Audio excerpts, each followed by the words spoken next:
गांव के एक पुराने हिस्से में एक घर था जहां एक बुजुर्ग रहते थे। उनका नाम था हजरत सलीम साहब। उम्र 80 साल से ऊपर हो चुकी थी, लेकिन जब भी कोई उन्हें देखता तो उनके चेहरे से नूर झलकता। सफेद दाढ़ी, झुर्रियों से भरा चेहरा, मगर दिल में ईमान की गर्मी और आंखों में सुकून की चमक। वह गांव में सबके लिए रहमत बने हुए थे। बच्चे उन्हें दादा कहकर बुलाते, औरतें उन्हें अपने मसलों में शरीयत के हिसाब से सलाह लेने आती और नौजवान उनसे इबादत और मेहनत की सीख लेते। सलीम साहब की जिंदगी हमेशा एक मिसाल रही। वह तिहाई रात को उठकर तहज्जुद पढ़ते, कुरान की तिलावत करते और अपने गांव के लिए दुआएं करते। जब कोई गरीब उनके पास आता, वह उसकी मदद करते। जब कोई परेशान आता तो वह कहते, सब्र करो, अल्लाह पर भरोसा रखो। यही वजह थी कि पूरा गांव उनसे मोहब्बत करता था। लेकिन वक्त की मार ने उन्हें कमजोर कर दिया था। उम्र की थकान और बीमारी ने उन्हें बिस्तर पर डाल दिया। सांसें भारी हो चुकी थीं, चलना मुश्किल था, लेकिन उनकी जुबान पर हर वक्त यही रहता, अल्हम्दुलिल्लाह या अल्लाह, तू जो चाहे वही बेहतर है। बच्चे और गांव वाले जब उनके पास आते तो वह मुस्कुराकर उन्हें हौसला देते।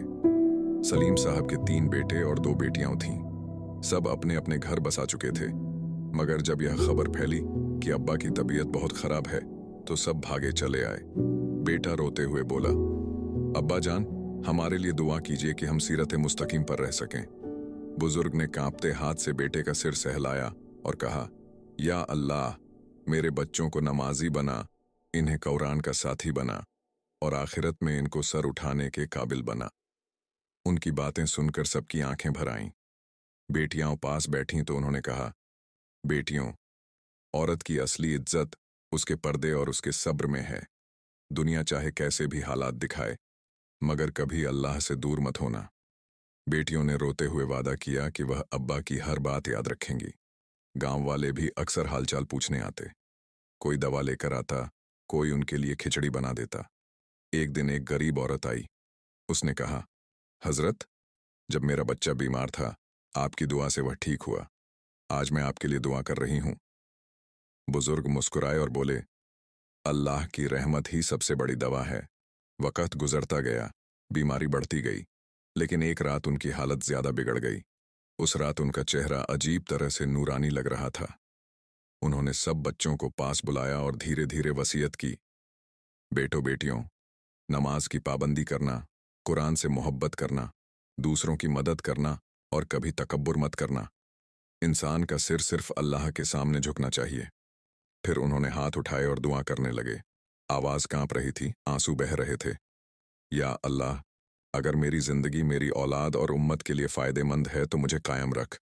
अगर मेरा जाना ही बेहतर है तो मुझे ईमान की हालत में बुला ले। या अल्लाह, मेरी औलाद को कुरान और सुन्नत का रास्ता अता कर और मेरी कब्र को जन्नत का बाग बना। ये दुआ सुनकर सब फूट फूट कर रो पड़े। सुबह का वक्त आया, अजान की आवाज गूंजी। उन्होंने इशारा किया कि वुजू करवाओ।